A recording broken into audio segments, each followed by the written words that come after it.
Siyempre, sobrang masaya, sobrang nakaka-overwhelm lahat ng mga support sa akin, ng mga supporters ko dyan. Laham ko kayo ng OA talaga. So yan, very happy ako and very grateful sa malamang, ito na. Charis din, sobrang masaya po ako sa naking big winner ng PBB Gen 11. Ako talaga ate, like, if I'm being for real talaga, hindi ako nag-audition kung nang talagang, like, gusto ko talaga. Ganon. Nag-audition ako kasi may mga friends akong kasama talaga. So parang lumakas yung loob. Actually, yung pag-audition ko, 3 pings lang.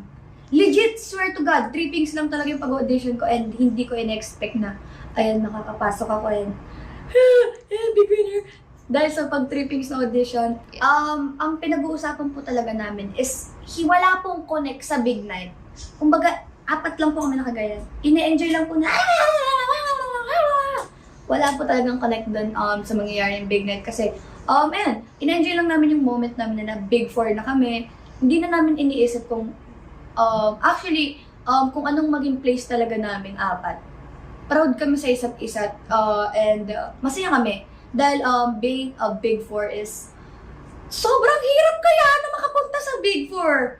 Kaya nung time na yun na nakaupo kami sa studio, wala na kaming iniisip kung I lift up everything to Lord Jesus Christ. Siya nang bahala. Yun na lang talaga yung sinasabi ko sa utak ko na si Lord God. Ikaw nang bahala if anong magiging plan mo sa akin, if anong place mo gusto mo akong ipunta or ilagay, doon ako. And I'll forever grateful. Nung kami na lang pong dalawa ni Rain yung natira doon sa loob. Para kami Miss Universe! Bakit tawag na kabay? Ano yan? Tapos nung binanggit na. Ako po talaga, kami dalawa ni Rain, sabi po namin sa isa't isa, kahit anong mangyari, kahit anong place namin pareho, we're very proud of each other talaga na kahit sobrang grabe, second runner-up or either big winner, grabe na yung impact nun sa amin. So, habang binabanggit ni Miss Bianca, kinakabahan kami syempre. Alam ko naman na gusto din na rin na maging big winner. And yeah, habang binabanggit ni Madam Bion, sobrang kinakabahan ako. Kasi kahit naman ako, kahit sobrang sama ng ugali ko, gusto ko din naman maging big winner. So, more of excitement lang talaga. Sabi ko, damn, I did it! No! Yun na lang talaga sabi ko, oh my God, thank you Lord. And bastang bumagsak talaga yung luha sa aking mga eyes sa malamang. And yeah, oh my God, after all na pinagdaanan ko, masakit, mahirap, as in lahat, sobrang worth it. And you know who did? God did. Siguro ang biggest talaga, like, ang pagiging mindful ko and considerate sa other housemates ko. Or kahit hindi lang sa other housemates, sa ibang tao. Laging sobrang makonsiderate ako about their feelings, about how I talk talaga.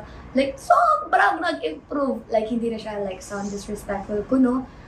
Although it's not that disrespectful, pero sa iba, yeah. And yun nga, tinig ko lahat ng advice ng other housemates, especially Dongpat, Jem, or lahat sila, Binsoy. Lahat sila pinagsabihan ako about my attitude. And yun, habang tumatagal ako, nare-realize ko na dapat maging considerate din talaga ako sa feelings ng iba. Wala akong nafe-feel. Nung una, syempre, kinakabahan ako mga second, third ko na nominate. Pero si Bakalo, kinakabahan ako sana, Lord, wag ako, hindi pa ako tapos, wag muna ako. Tapos na habang tumatagal na, naging 4 times na, 5th times na nominate. Suko na ang babae. Ilabas na lang sa outside world. Tama na tong laban na to. Suko na ako. Lalo na yung pinaka-last kong na-nominate ako. Ready na talaga ako nilabas. First time kong mag-impake na inimpake ko talaga lahat ng gamit ko. Wala akong tinira. Kahit medyas na bulok. Sorry na wala. Kahit yung mga medyas kong mabawa ko, di na ako na, sige. Kasi nga ready na ako lumabas nun. And tanggap ko na doon sa sarili ko, nalalabas ko na.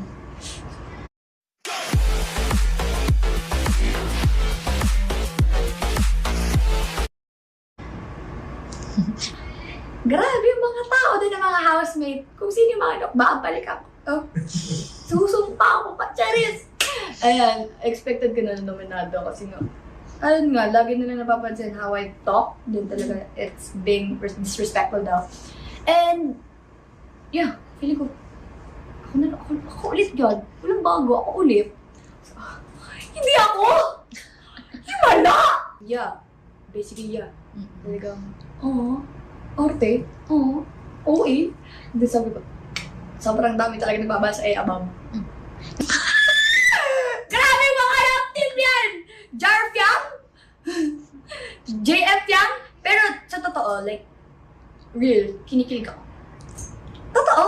Hindi ako nagjo-joke, kinikilig ako every time nanonood ako ng Jarfiang. Totoo, like, Jaren? Gwapo kaya nun! Ha? Hindi, totoo, si Jaren kasi, matangkad, moreno, basically, sobrang ganda pumorma. Tapos the way he talks is very calm siya every time na kinakausap. Very calm lang. Like soft-spoken talaga si Jaren. And pag pinapanood ko siya, bakit kinikilig ako? Sige, repost. Tapos si JM naman, bakla best friend ko! Pero Loki, kinikilig din ako. Syempre, appreciation yan. Na normal lang naman maka-feel ng kilig. Kahit man kanino ka, kahit, wow, JP, lahat yan, kahit sino yan, basta in-edit kami, kinikilig talaga ako. And very, hindi ko nagre-react ko, pero kinikilig ako yun. Sabi ko, ano to? Lumalabas na for ko? Diyan ako, hindi ko kinikilig talaga ako. Mamili naman kayo ng isa-isa lang! Sino doon? Tatlo? Grabe naman, isa lang po, please. Isa lang ang paka-arte, mamiling maganda. Isa lang, please.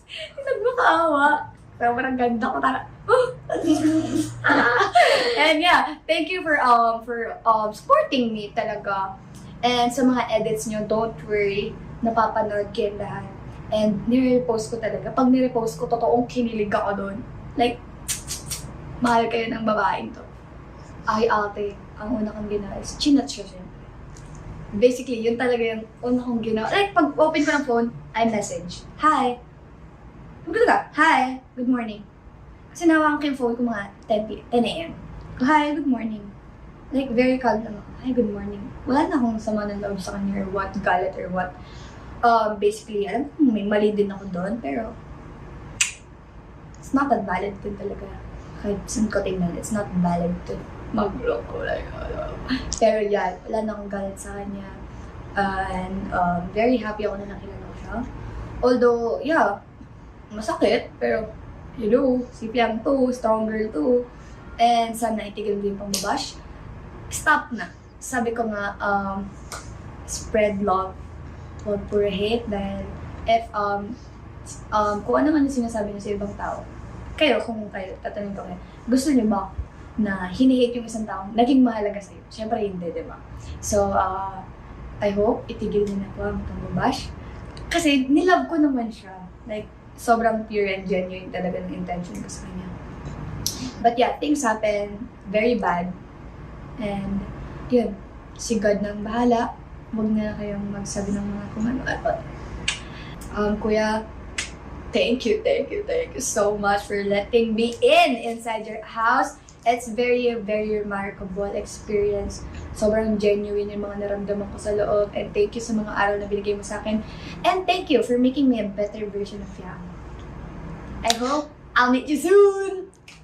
Dating Fiang, bakla, huwag ka nang babalik sa kung ano-anong masasakit. Si Fiang talaga is very strong. Kahit before ka, very strong siya. Pero, si Fiang kasi yung tao na if binigyan ka na ng chance, hindi na siya bumabalik.